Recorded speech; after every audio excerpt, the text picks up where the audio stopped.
And we're back with another episode of Double Buffs. I am your host, Gregory Piantadosi, and joined with me today is my co-host, Cristiano Attack Elite. We are an NALCS Esports podcast. We cover all things on the NALCS as well as solo queue highlights, drafts, etc. We bring you weekly podcasts on Spotify and YouTube on Tuesdays. Today's Wednesday, but it's going to be a little bit of variance. As always, how are we doing today, Cristiano? I'm up and at 'em. I'm ready to go. Pa, pa, pa, pa, pa. I've been honing my tech skills. We got a few surprises for you this episode. I'm excited about it. Awesome. So, how did you feel about last weekend's games? I think there were some good ones. There were some stinkers. I believe Dig and Immortals played on that last game, which I certainly didn't tune in for. However, there were also some real slobber knockers, as they say nowadays. You and I were talking a little bit about EG and CLG, their game. Yes. That was quite the hot one. That was definitely in contention for the best game of the split and probably one of the most memorable games of the split, just because of how back and forth it was. And there was a time period where there was 20 seconds on Elder. There was a crazy base save by CLG where everyone was going in at the right times. They were dodging skill shots. They were juggling that Elder buff so well, and they won the fight and ultimately won the game.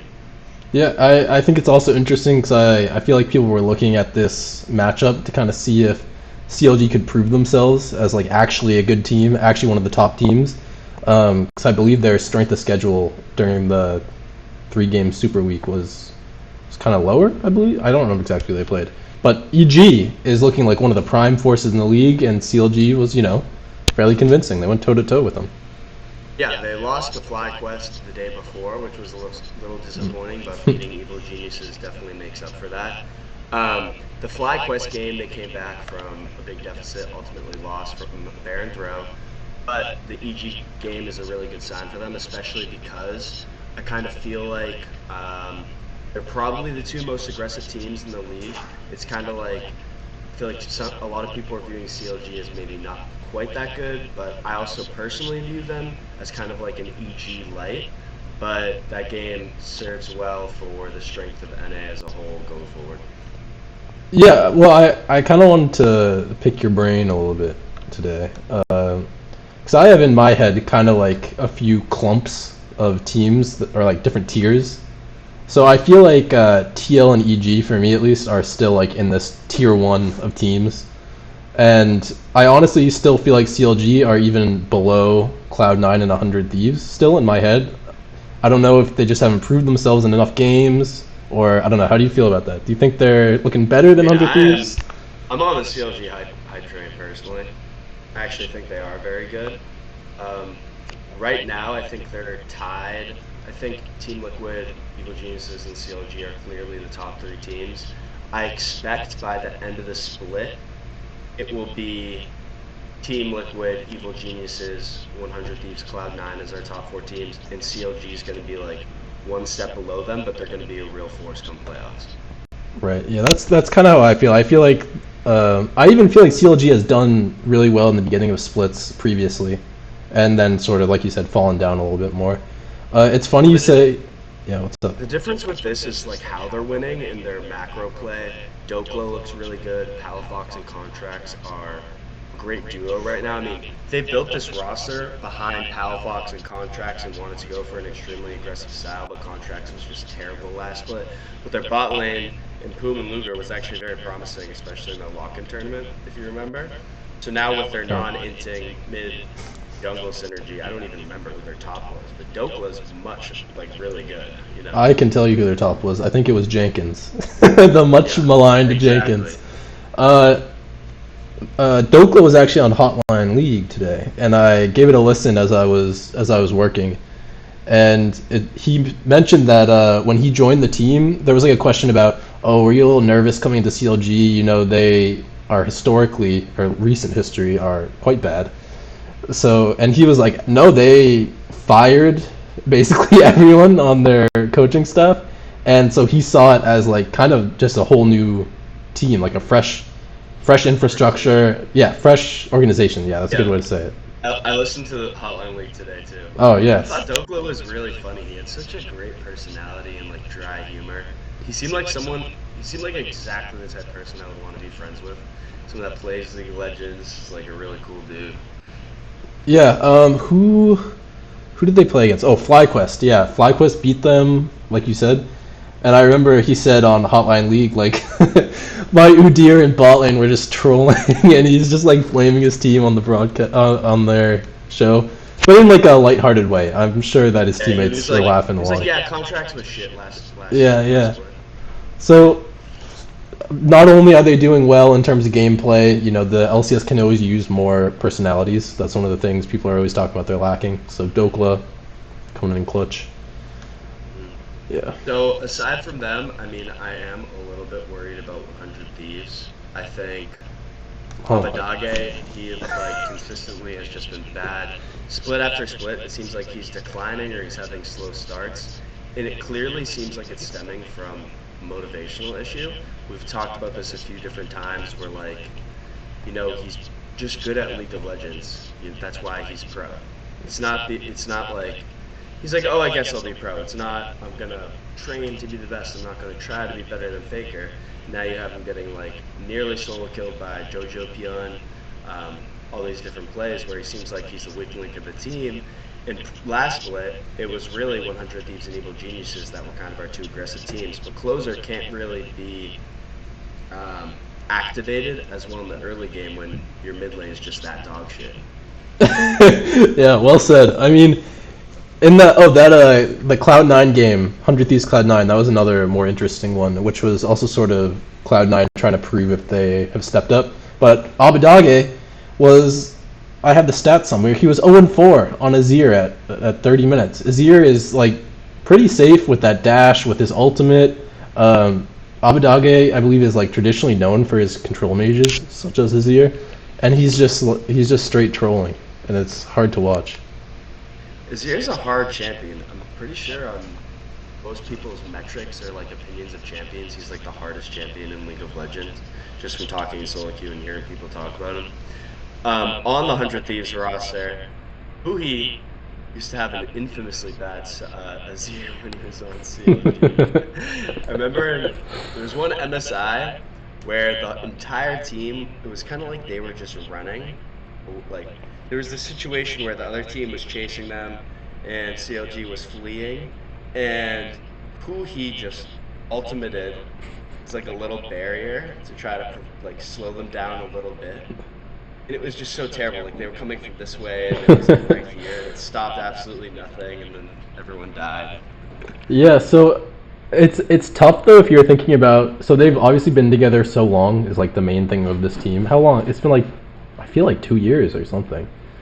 Yeah, no, it's actually longer. It's closer to 3 years because this was the Golden Guardians team, and all they changed was someday Right. in the top lane for Haunter, and now they've had. But they changed the mid lane too, but it's very micro changes. The core of Closer, FBI, and Hui's been together for 3 years now. Yeah, so it's weird that they seem to be degrading instead of improving. To be honest, to me at least. You think that's weird? Because Uh, I feel like historically teams that stay together for a long period of time, like G2, start to get some stagnation, right. where it's like everyone's figured out each other's tendencies and your ceiling and your floor, and you can only learn so much as a group and new play styles. Sometimes you need that new voice where you don't fall back onto bad habits in order to build new habits. Does that kind of make sense? Yeah, that makes sense to me. Kind of I like switching companies, right? Sometimes you need to swap to a different company in order to grow your profession and your career and to just improve yourself. When you stay at the same company in the same position, you get stagnant, you're learning less, you're getting more money. getting more money. Hell yeah. Yeah. So I guess the obvious move would be to swap out Abadage. I think Huhi, despite I feel like he might be slumping a little bit. I mean, it's like enchanter. Don't drop Huhi. Well, exactly. That's the point, and he's also a NA resident, which is really valuable for how good he is. It boosts him so high. So 100 Thieves, what their plan was coming into last split was they were going to run back the same roster, but they were also going to develop that who's their substitute top laner. They had a Oh, substitute top laner. Tenacity, right? Yeah, Tenacity. He was like this really hyped young player. They subbed him in for a few games for Someday. It really didn't work out well. That was kind of the game plan, where they're going to have a 6-man roster and they're going to develop this new guy. And they're sticking with Someday, and they don't have an Abdage replacement or development thing. So that's where kind of their issues fall. But, I mean, I feel like 100 Thieves had a slow start last split too, and they ended up being the finals. So Yeah. not too worried about them. Cloud9 as well. I'm not like super worried about them. I think they're gonna slowly start to figure it out and be one of the top teams. I think Berserker and Sven looks pretty good together. I think Sven's support's not bad. Yeah, I was really impressed with Cloud9 actually this weekend. They put Jensen back on the Yone for a redemption. It was still a little funny. There were a lot of whiffed ults, but you know when I play Yone, I'm also doing similar things, so I can't be too mad about it. But yeah, that their bot lane, Sven impressed me like right away with they had I believe they get ganked by Volibear. He's Tom Kench and Berserker's Senna. And Blabber comes in for a counter. They manage to fight them off, and Sven like tanks the most damage he can and flashes out at the last second with a sliver of HP. And it's just impressive that he knows the limits of the champions so well already. Yeah. Sven seems like exactly the type of player that I'm really happy lane swapped to support. He seems like because his play style is very risk averse, playing to perfection, and as an AD carry, you need to be able to perform in those like really slim opportunity moments where you're going to get those pentakills when Danny's, going into that Baron hit and getting the pentakill. He has these really highlight mechanical plays. With the support, it's slightly less mechanical, where like your engage needs to be correct, or you need to time one thing, your positioning needs to be right. You can focus more on the game state. So he seems more of that like macro-oriented game state, little things type of perfectionist, not necessarily that mechanical god that someone like Danny is. So I think it's a great role swap for him. Yeah, totally agree. I think he's just like a giga brain grinder, and like you said, there have been some weird things when he was playing ADC. I remember, for some reason, I always remember him playing Ezreal Yuumi and like still dying on Ezreal a bunch, and it being kind of bizarre. But on support, I feel like that's mitigated. I haven't thought all the way through of why, but maybe it's because people aren't gunning for you as hard, so it's not as crucial when you do die. But yeah, I'm liking that. Well, I think part of it is just like how great AD carries are in like the Gen Z generation. How like just ADD and like spamming people with their mouses. Like he's part of a slightly older generation.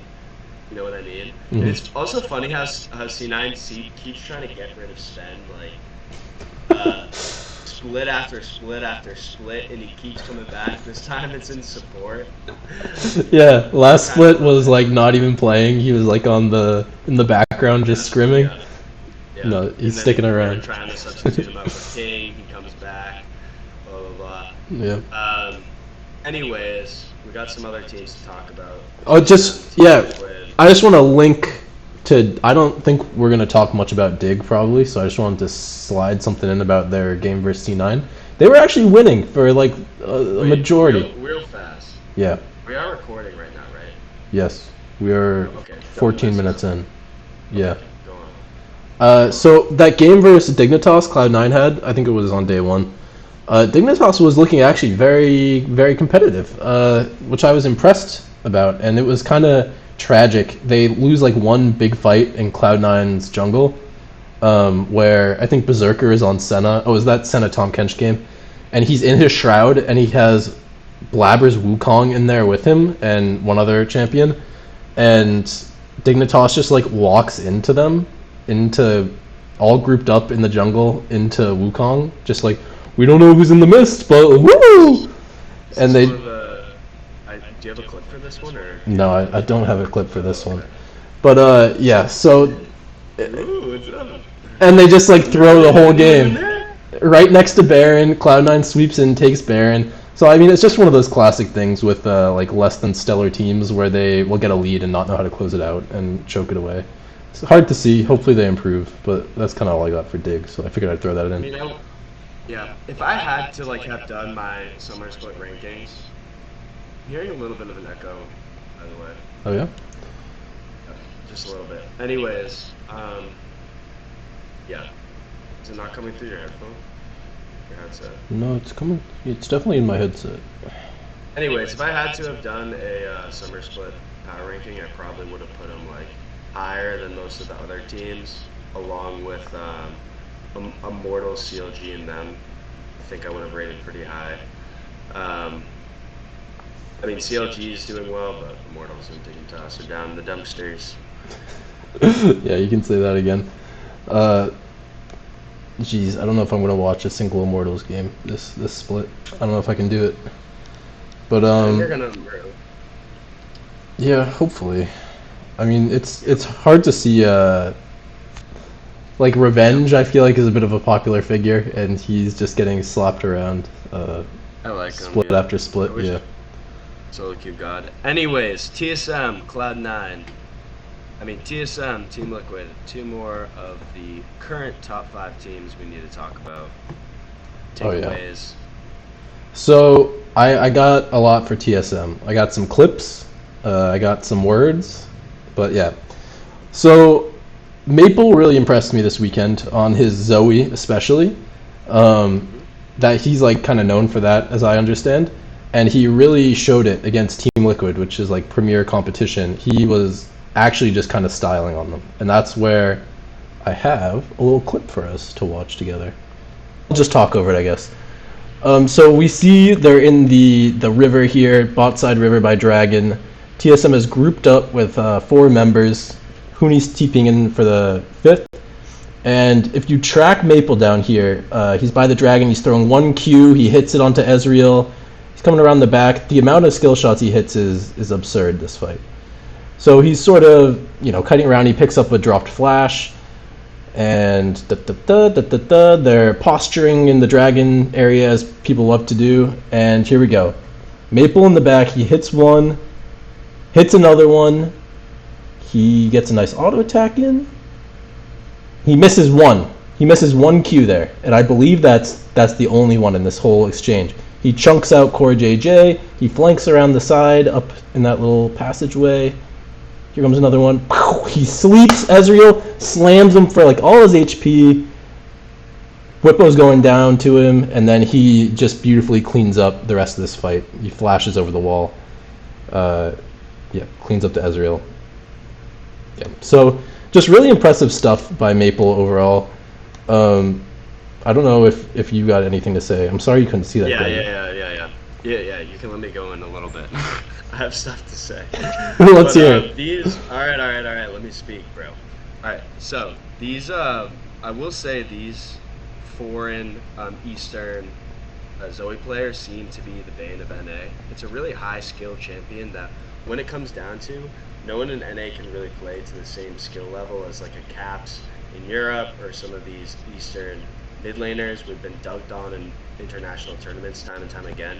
Maple didn't play that well in China, and he's looking relatively pretty good in NA, which is kind of worrying because, I mean, no one can really play Zoe in NA, it feels like.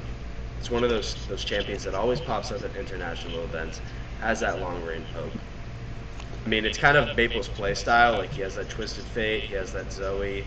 He likes these poke long range champions with a lot of initiative, roaming, and mobility, etc. But yeah.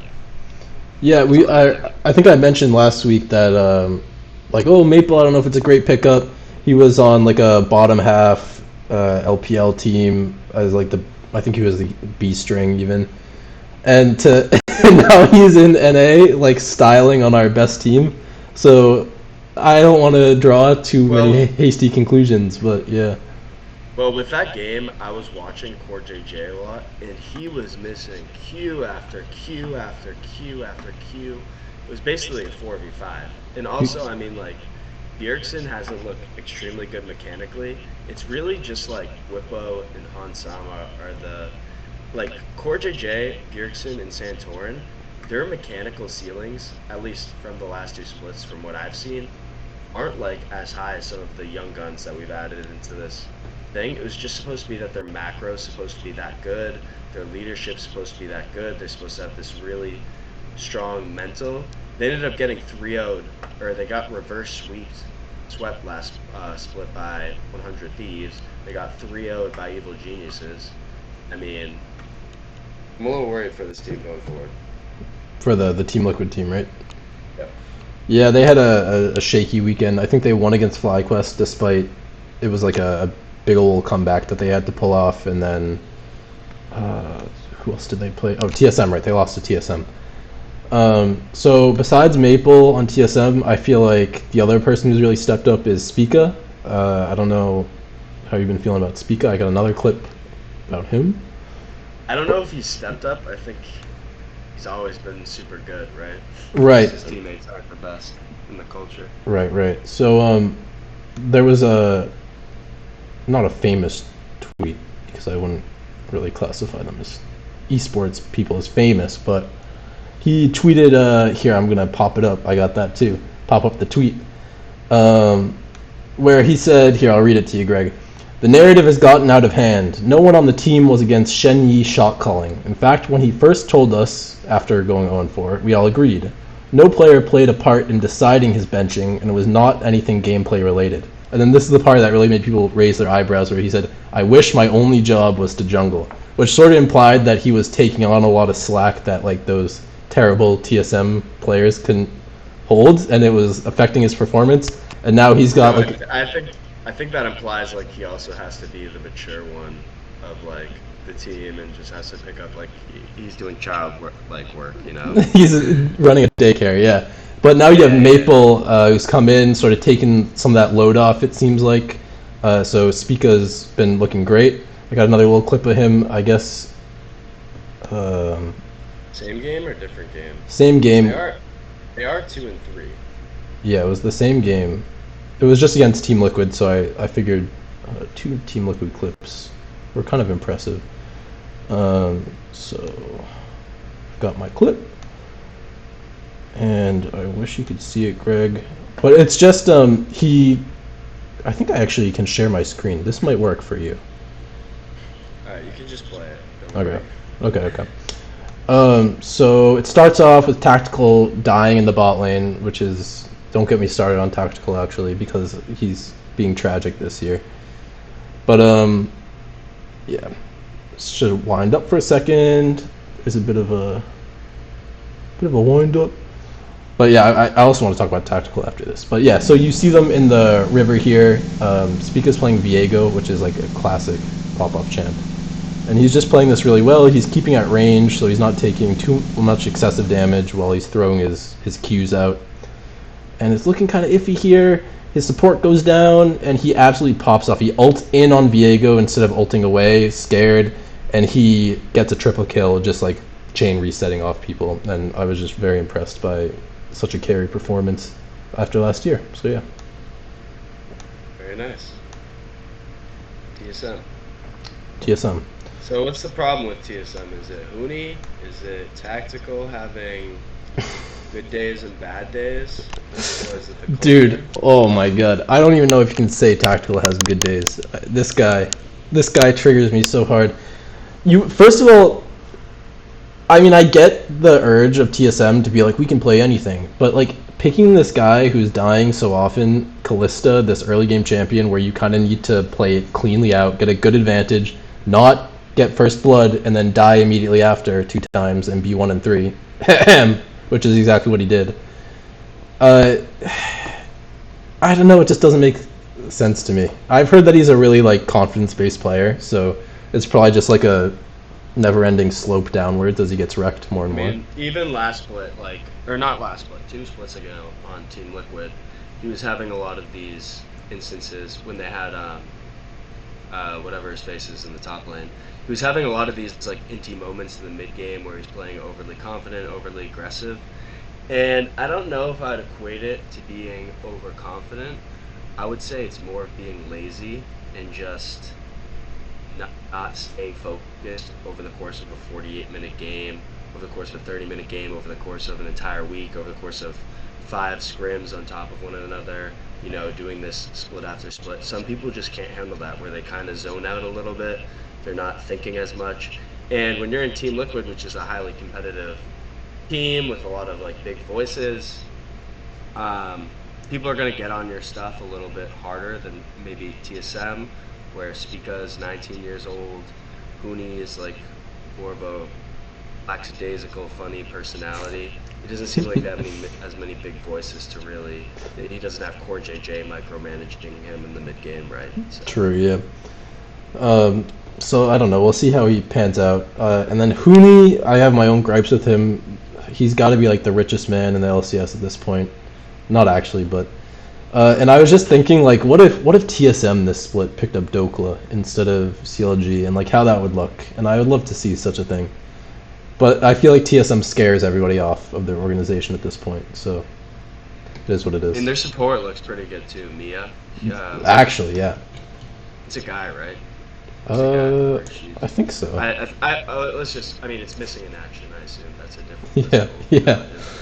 But yeah, some great ultimates on Renata Glass. Some great micromanaging. Completely outplayed Core JJ, who, in my opinion, hasn't looked that great recently. He was kind of known as this like mechanical and macro-oriented god, where he's out roaming everyone, he's getting to places first, he's hitting skill shots better. He's just like 5 steps ahead of the game in pretty much every aspect. And right now, it doesn't really seem like that's true. I don't know. I feel like he's kind of falling off a little bit.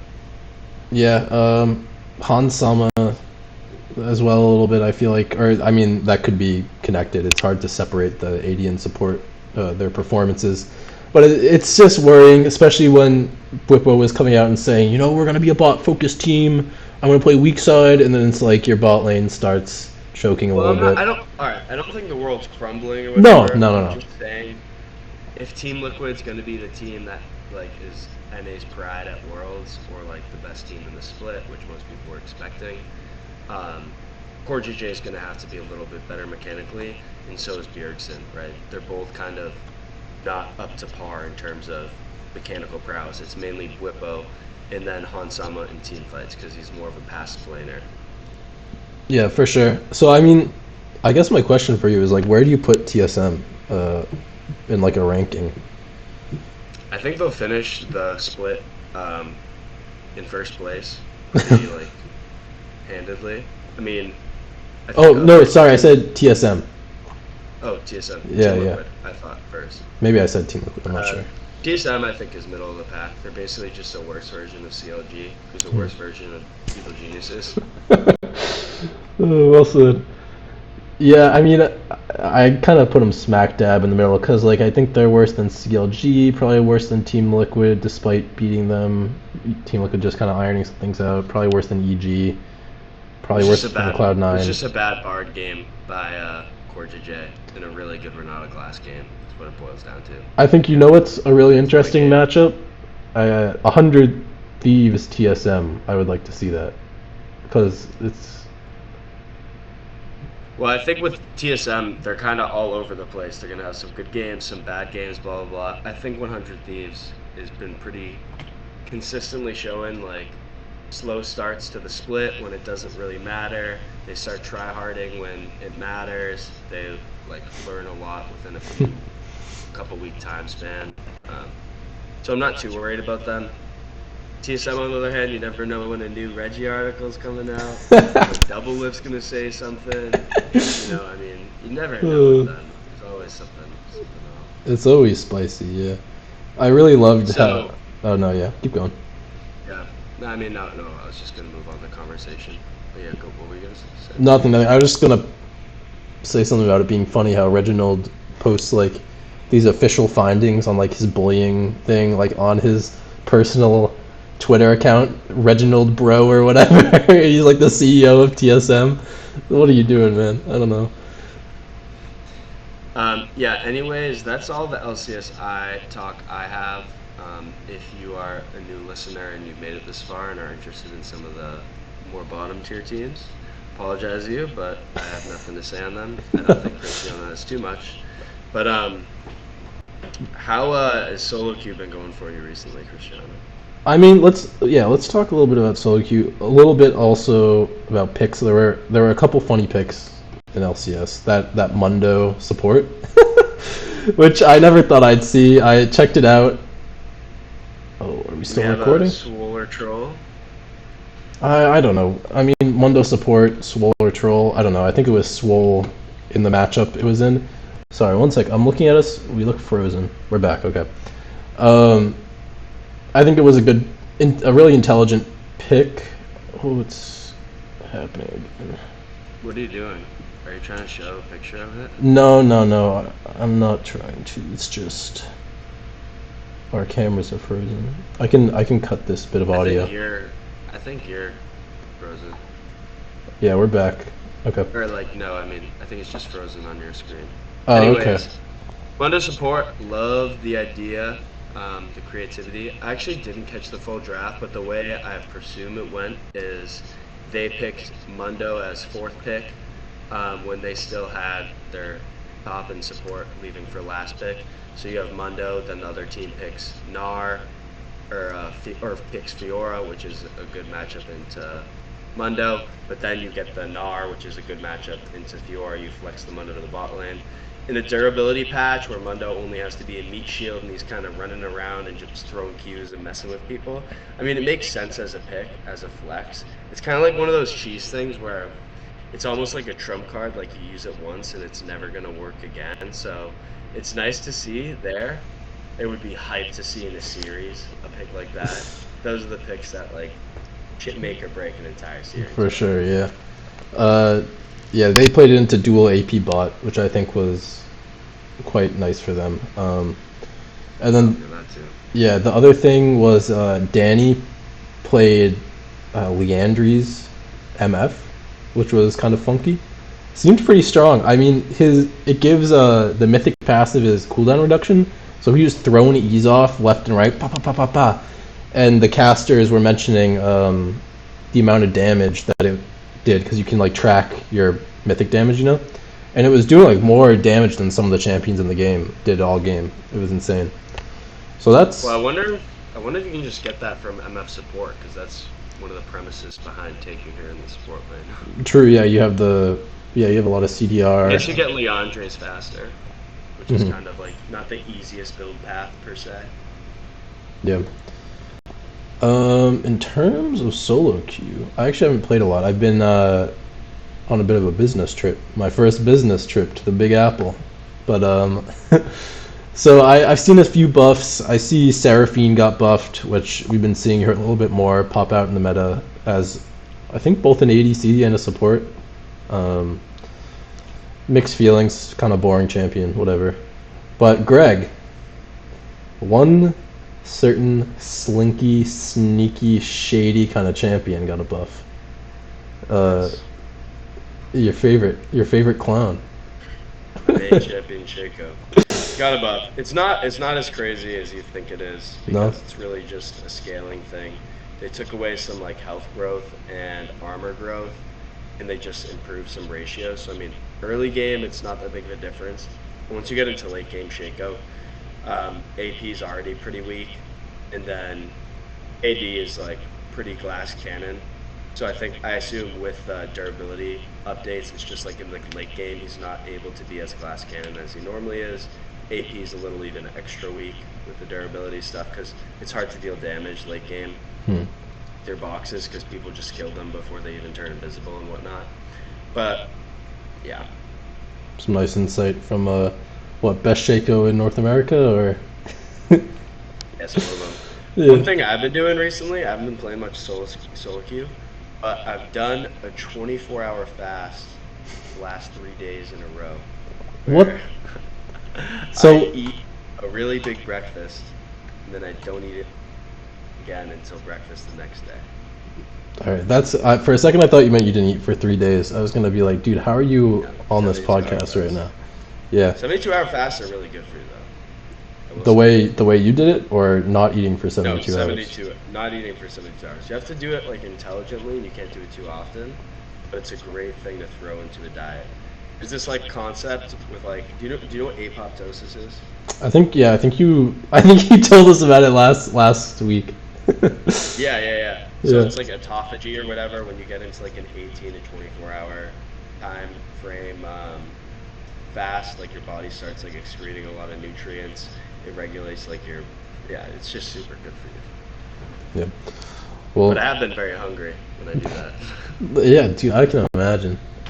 God. I saw a proposed change to Master Yi, which is really triggering me actually. So the change is that he can choose where he pops out from his Q, which is, my God, dude, why? It's already so annoying. And his meditate W has been changed from a 28-second cooldown to 9 seconds. But it drains. And you can do it like while moving too, kinda. True? I don't know about that. Not like while moving, but like you can kind of use it. I saw a little video on all the changes. Oh yeah. His auto attacks have like 50 more range. Oh yeah, that's horrifying. It's actually horrifying. I don't know if I can touch solo queue after this. And yeah, down from 28 to 9 seconds. But so I think the trade-off they're going for is that he like drains mana per second as he's using it. But the thing about Master Yi, if you're good at Master Yi, is you use it in like a burst to like dodge a strong ability or something, for like a second. So yeah, so it's like he's still got all the strong stuff, but now it's on a 9-second cooldown. I don't know. I think one of the interesting things about League of Legends that always keeps the meta so interesting is sometimes Riot just does these crazy things where they're shooting darts at a dartboard, like, who is the next champ that we're gonna hate? Belvath, whatever. Yep. Just got 3 nerfs in a row. Let's throw a dart. Who are we buffing? It lands on Belvath. They're like, hell no. Master Yi. Throw it again. It lands on Master Yi. All right. We already re-rolled it once. I guess we gotta stick with this. It's like, you remember when they gave Galio Q like some crazy ratio, and he was just like one shot in fools with his Q, with the clap. That's another one, another Riot classic. What I want is, I just want Zach's old ultimate to come back. Where like his second ultimate, the one where you like splooge him up. up. Pool, and then you steal a bunch of people and bring them back. I used to love Zach when he had that ultimate, and then they reverted back to his first one, which is just way worse. But instead, we're getting 50 attack distance on Master Yi, but whatever. God, that ult was so hype actually. If you got like 2 or more people, you just feel like a genius. Yeah. And stuff. If you got no one, it was pretty terrible. Otherwise, I haven't been playing much League anyways. When you're working a 9 to 5 and fasting all the time, a little difficult. It's hard to fit in. Yeah, I feel you. I don't have anything else personally. Yeah, I think I'm all set. Let me just rack my brain real quick. Dignitas Immortals, who do you think is worse? I wouldn't know because I don't watch either of them, but they're both 1 and 4.